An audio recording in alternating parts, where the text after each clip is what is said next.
In this video, we will discuss the true story behind the movie The Conjuring. When you watch the movie, you wouldn't expect that it's based on a true story. It's time for the news.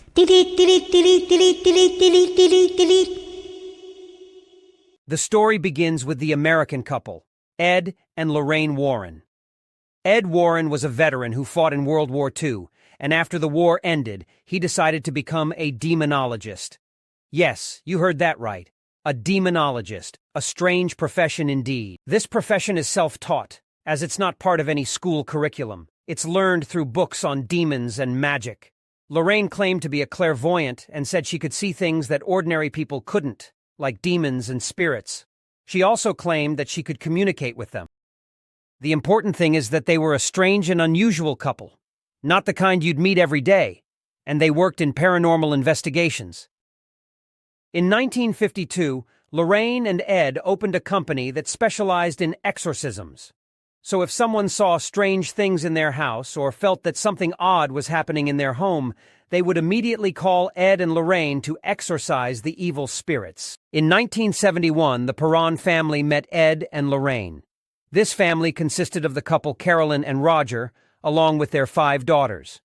In the same year, the Perron family moved to a farmhouse, a very large house known as the Rhode Island Farmhouse in the small rural town of Harrisville.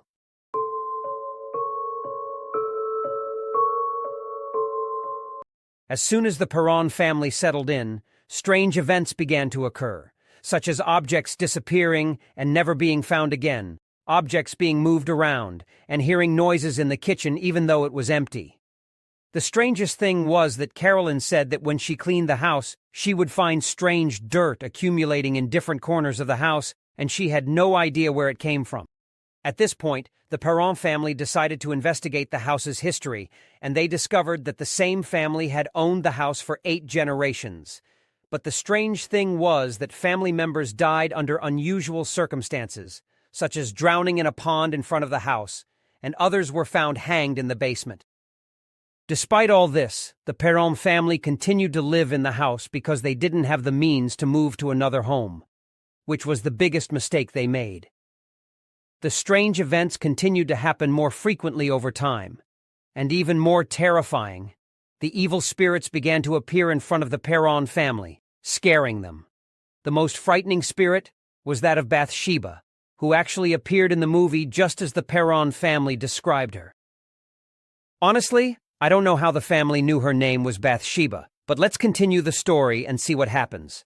The Perron family researched Bathsheba and found that she was a real person who lived in that house in the 1800s.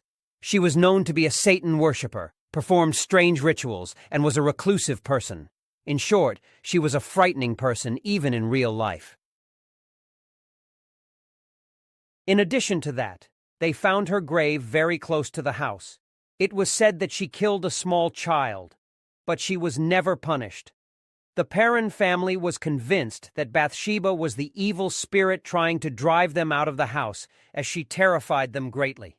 She was the character that appeared in the movie with the same characteristics that the family described. The house smelled terrible, and despite cleaning, the smell kept getting worse, and they didn't know its source.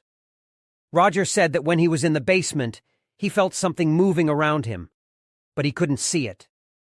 Despite the moderate temperature, the basement was always very cold. At this point, they decided to seek the help of Ed and Lorraine to try to talk to the ghosts and exorcise them from the house. For 10 years, Ed and Lorraine would visit the Perron family, trying to communicate with the ghosts, but they were very strong. One day, Lorraine was performing a ritual to talk to the ghosts, when suddenly, Carolyn started speaking in a strange voice, not her own. The ghosts had possessed her. She began to levitate slowly, and suddenly she was violently pushed backward. Roger intervened and finally kicked Ed and Lorraine out, accusing them of being frauds who couldn't accomplish anything in the 10 years they had been trying. The Perron family continued to live in that house until 1980 due to financial issues. After they moved out, the strange events stopped happening to them.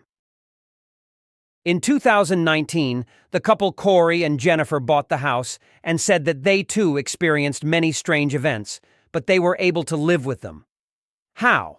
I have no idea. This concludes today's video. Until the next one, and remember, there's still so much we don't know about our world.